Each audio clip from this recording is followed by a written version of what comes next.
원익 IPS에 대한 증권사의 평가는 어떨까요?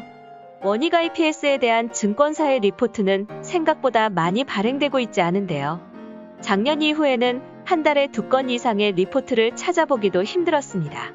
2017년 이후 발행된 원익 IPS에 대한 증권사의 리포트를 찾아보고 증권사가 제시한 목표가와 실제 주가와의 괴리율도 비교해 보았습니다. 그리고 마지막으로는 최근 원익 IPS의 목표 주가를 낮춘 이유도 분석해 보았습니다. 증권사들의 목표 주가는 약속이라도 한 듯이 주가가 오르면 목표 주가를 올리고 주가가 내리면 목표 주가를 같이 내리고 있는데요. 이는 원익 IPS에만 국한된 것은 아니지요. 원익 IPS의 주가는 증권사에서 제시한 목표 주가를 시원하게 넘어서는 경우를 보이질 않다가 2021년 상반기에 드디어 증권사 목표 주가를 시원하게 뚫고 올라가는 모습을 보였습니다. 이에 증권사들은 너나 할 것 없이 목표 주가를 6만원에서 7만원 사이로 올렸는데요. 아쉽게도 주가는 다시 4만원 초반까지 내려왔네요. 역시 일부 증권사를 제외하고는 목표가를 다시 낮춰왔습니다. 유안타증권은 2020년 이후 원익 IPS에 대한 리포트를 발행하기 시작해서 증권사 중 가장 높은 목표가를 제시하고 있습니다. 이번에 하락장에서도 목표가를 69,000원으로 유지하고 있습니다. 대신증권은 꾸준히 리포트를 발행하고 있는데요.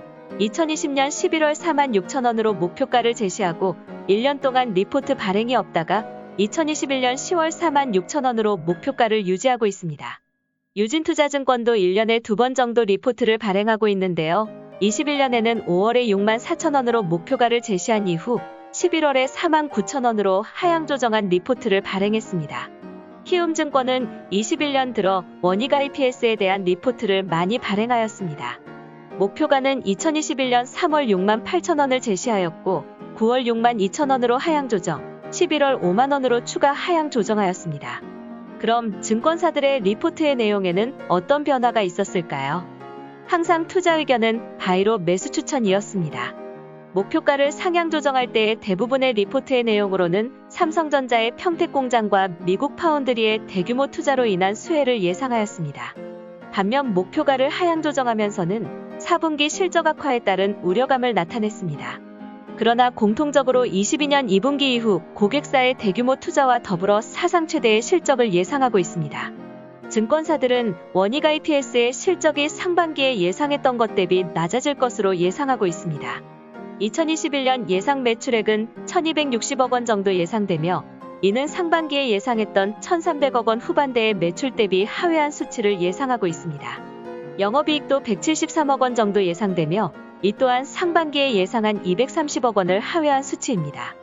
영업이익이 25% 정도 하회한 수치를 예상하여 대부분 증권사가 기존 제시한 목표 주가도 같이 20% 이상 하향 조정을 하였습니다.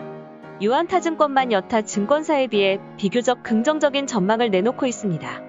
2022년과 2023년 매출 또한 기존 예상보다 하회하는 수치를 나타내고 있습니다.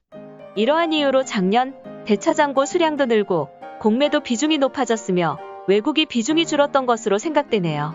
앞으로 원익 IPS가 반전의 기회를 얻기 위해서는 반도체 장비에 대한 수주를 많이 하여 예상치를 상회하는 실적을 나타내면 됩니다.